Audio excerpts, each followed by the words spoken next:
第二天，你離棄了起初的愛心。啟示錄2章1至5節，你要寫信給在以弗所教會的使者說：那右手拿着7星，在7個金燈台中間行走的，這樣說：我知道你的行為，你的勞苦，你的忍耐，也知道你不能容忍惡人。你也曾經試驗那些自稱是使徒，而其實不是使徒的人，看出他們是假的。你有忍耐，曾為我的名的緣故忍受一切，並不困倦。然而有一件事我要責備你，就是你已經離棄了你起初的愛。所以你應當回想你是從哪裏墜落的，並且要悔改，作起初所作的事。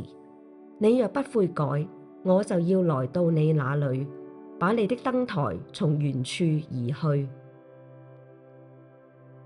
行走在眾燈台中的主耶穌，求你赦免我們離棄了起初的愛。